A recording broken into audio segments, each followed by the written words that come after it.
Hola amigos de Buena Nueva, un gusto saludarlos por acá nuevamente, profe Gio, en compañía de Ana Graciela. Hola Ana. Hola. Y también de un invitado especial, también salesiano cooperador de la casa de Domingo Sabio. Tenemos con nosotros a Marlon Méndez. ¿Qué tal, Marlon? Hola, hola, ¿qué tal, profe, Anita y todos los que nos están viendo? Saludos. Quédese con nosotros, hoy estamos en el capítulo 6. Vamos a hablar un poco sobre el género bíblico histórico. Continúa viendo Buena Nueva.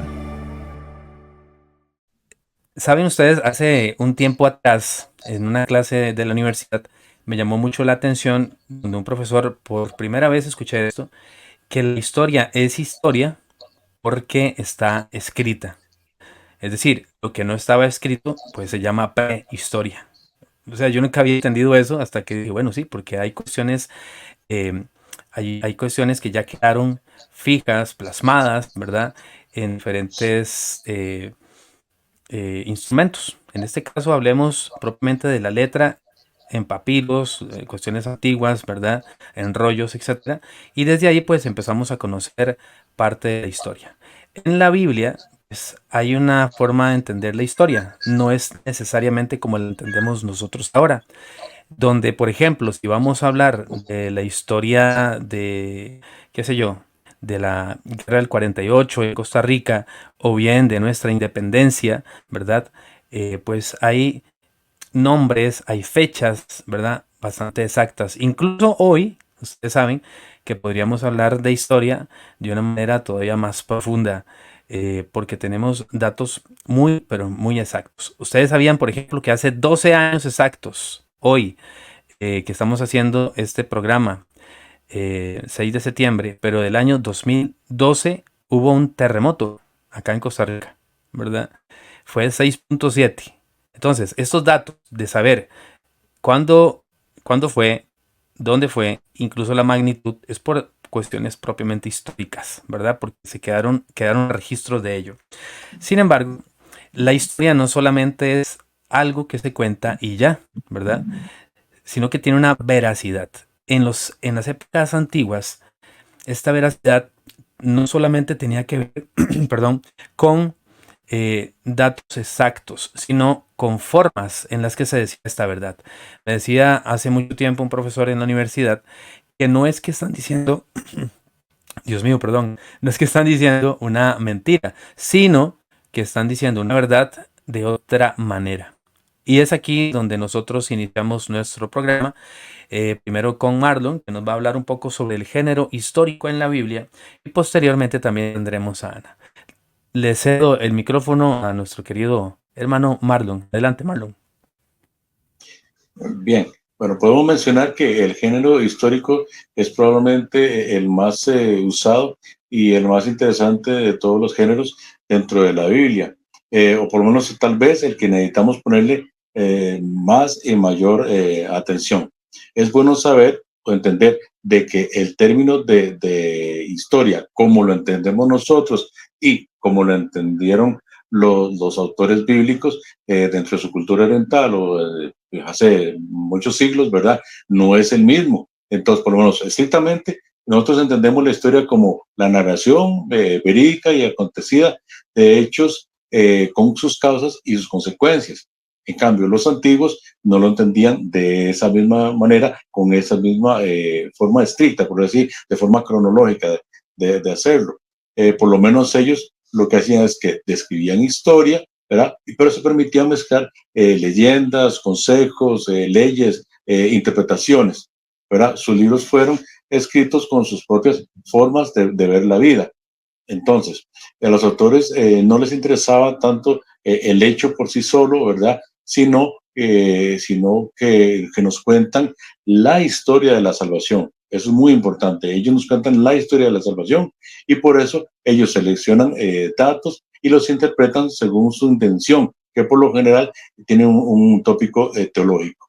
Entonces, podemos decir o podemos preguntarnos, ¿hay realmente historia en los libros históricos? Que de esos podemos mencionar muchos ejemplos, comenzando desde el inicio, por lo menos con el Génesis, el Éxodo, los Números, el Levítico, Tobías, Macabeos, los Evangelios, los mismos hechos de los apóstoles, ¿verdad? Podemos decir, hay hechos históricos allí, pues claro que sí, pero no están escritos como lo hacemos nosotros, ¿verdad? Sino que sus autores lo escribieron con una mirada religiosa y de fe.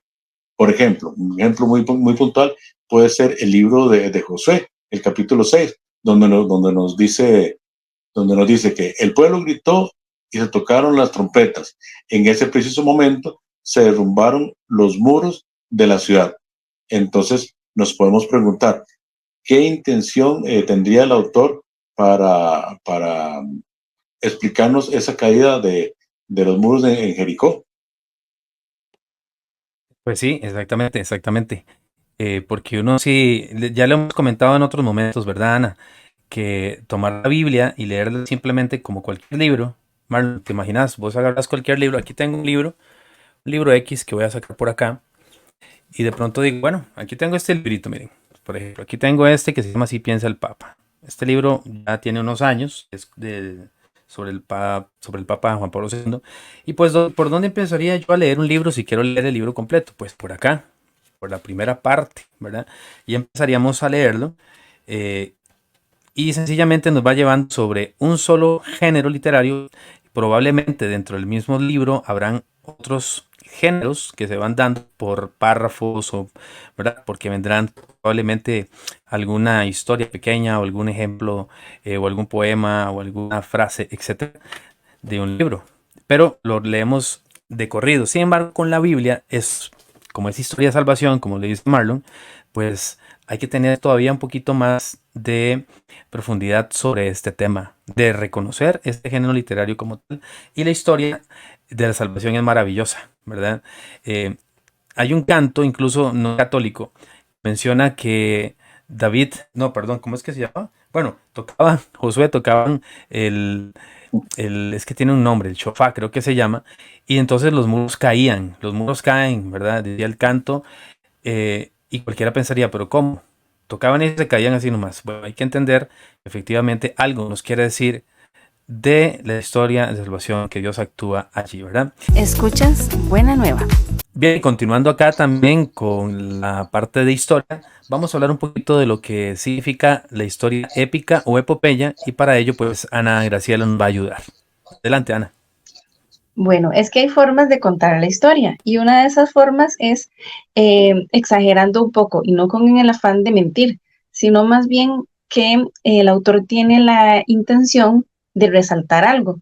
Entonces, en la historia épica o en la historia epopeya, es la que nos cuenta los hechos de algunos héroes o protagonistas, engrandeciéndolos, ampliándolos, incluso llegando a exagerar. Y se le llama hipérbole histórica, por la parte esta en la que se exageran algunos hechos. Siempre considerando entonces el hecho de que el autor quiere resaltar algo, que nuestra atención esté en algo en específico. Y lo podemos encontrar esta parte de la historia de forma épica, por ejemplo, en el libro de los jueces. Si nos concentramos en los capítulos que van del 13 al 16, ahí se nos cuenta la historia de Sansón y se utiliza esta forma de historia. Entonces, incluso en nuestra historia particular, en nuestro país, también podríamos decir que tenemos historias épicas, ¿verdad? Ya lo decíamos al puro principio. Tal vez exagera un poquitito lo de Juan Santamaría, que probablemente decían que ni siquiera se llamaba así y que tampoco fue como que se lanzó de un solo tiro y acabó con todo el mundo, ¿verdad? Sino que se necesitaba de un héroe. Pues aquí también en la Biblia encontramos esta particularidad, ¿verdad? Que al fin de cuentas sí pasaron, se dicen de alguna forma un poco diferente, pero lo importante es la verdad que encierra. También está la historia novelada que Marlon nos va a contar un poco. Bien, pero el concepto de la historia novelada es propia de varios libros de la Biblia y está compuesta con una finalidad didáctica o moral. Realmente lo que nos quiere es dar una enseñanza, nos quiere enseñar algo y no es tanto el hecho de narrar el hecho por sí solo, sino lo que nos quiere enseñar. Por lo menos Un ejemplo de esto es en la parte donde la ballena se tragó a Jonás. El mensaje allí es, lo importante no es que la ballena se tragó a Jonás, sino que el Dios de Jonás es bueno y misericordioso. Hablando sobre la misericordia, podemos relacionarnos muy directamente con el relato que Jesús inventó, ¿verdad? Sobre la parábola del hijo pródigo, que lo encontramos en el Evangelio de San Lucas, capítulo 15. Allí todo eso nos habla, o el mensaje que nos da es lo bello que es Dios con nosotros.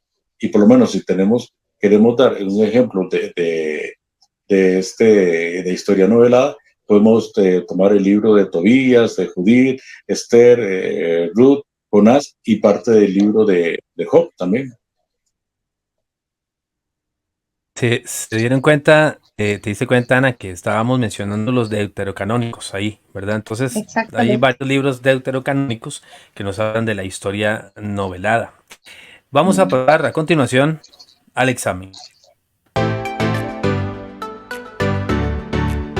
Bien, viene el examen y viene la primera pregunta. Esta se la vamos a hacer a nuestro hermano Marlon. Marlon, ¿qué entendemos nosotros por historia?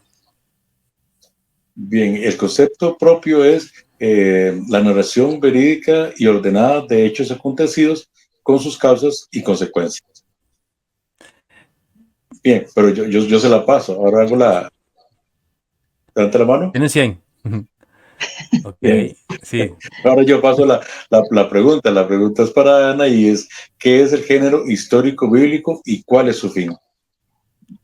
Bueno, el objetivo de este es mostrarnos la historia de la salvación y nos cuenta también hechos y sucesos, pero desde el punto de vista teológico. No va tanto a en tal fecha sucedió tal cosa, sino más bien desde el punto de vista teológico nos va contando la historia de la salvación. Tienen check. Eso significa un 100. Los dos tienen 100. Muy bien. Perfecto. A usted, amigo y amiga que nos está viendo acá en Buena Nueva, acuérdese de llevar también todos los temas que hemos visto hasta el día de hoy, ¿verdad? Con este sexto capítulo, no se pierda los 5 anteriores para que vaya agarrando el hilo de lo que estamos hablando.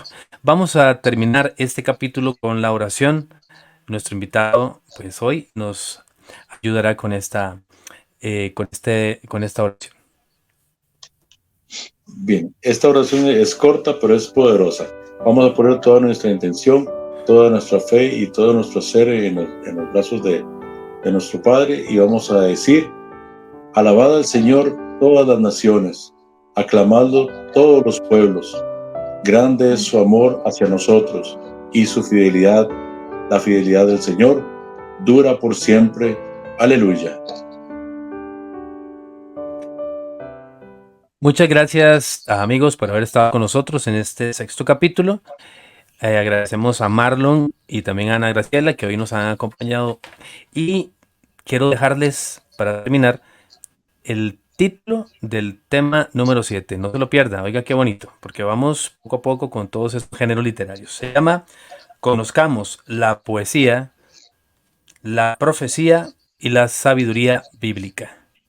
Quédese con nosotros acá en Buena Nueva. Comparta, dele like y también comente. Así podemos llegar a más gente. Un abrazo para todos. Chao, hermanos. Chao.